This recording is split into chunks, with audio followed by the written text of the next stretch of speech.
Okay, so you're going to walk up to B. Now, the halt is generally included in a turn on the forehand. So we want him to be super square. So, he's a little wavery around there in his halt.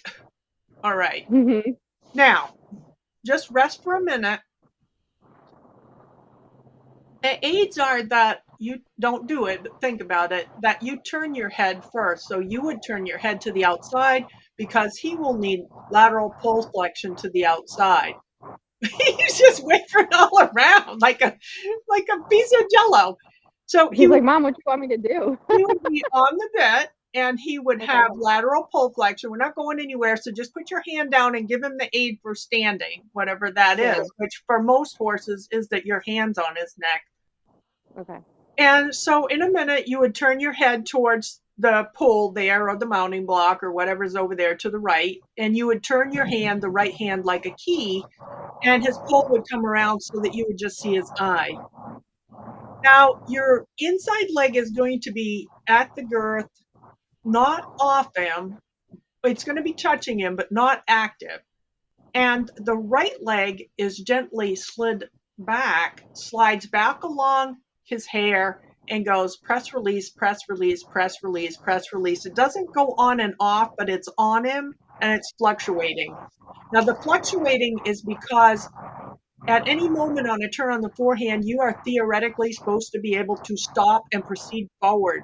That's why it's supposed to look smooth, but we should be Mm-hmm. able to dictate how many steps you take. Mm-hmm. He's supposed to cross his outside hind leg in front of his inside hind leg. And what his forelegs are supposed to do is not pivot, but step up and down like he's a little tin soldier on a dinner plate.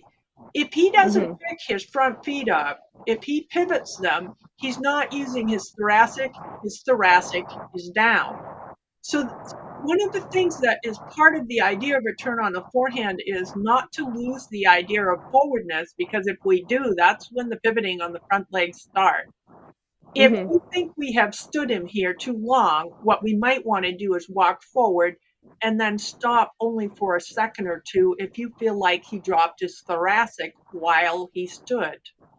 What do you Mm-hmm. think? Yep.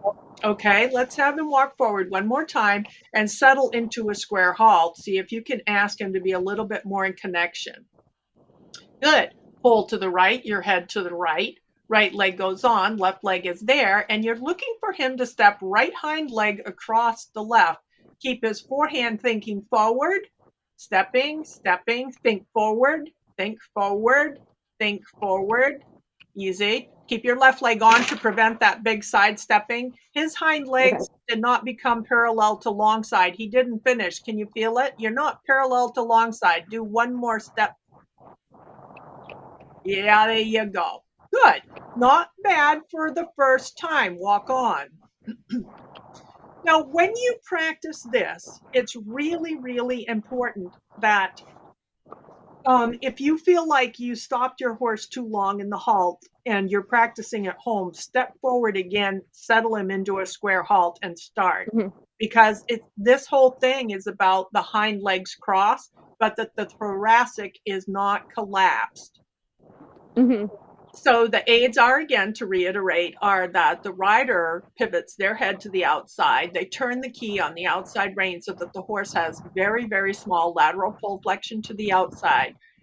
Then you're thinking that the forelegs are going to march around on a dinner plate that's the size of 18 inches, and that the hind legs, they are looking for crossing, that the outside hind crosses the inside hind rather than stepping together. So let's try the turn on the forehand again and see where we go here with this. Your head to the left, his head to the left. That's plenty.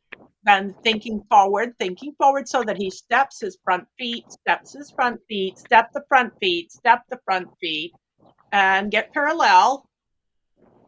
Okay. Yep. It's not bad, but you're looking for walk steps with the front feet. Yeah. Okay.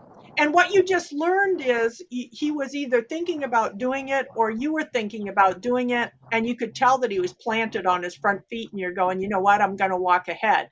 And walking is Mhm. very important. A really good march up into a very steady halt and then go is very important for turn on the forehand so that the horses do not drop the thoracic.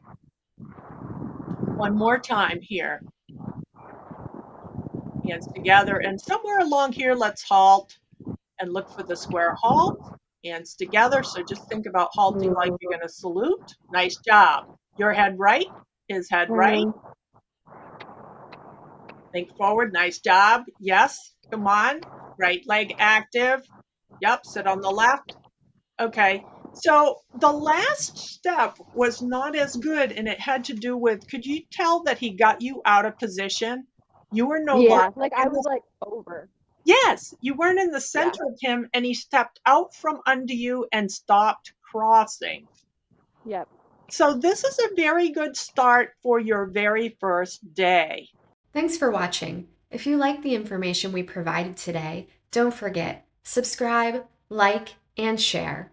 Also check out IdaNorrisDressage.com and Ida Norris Western Dressage on Facebook.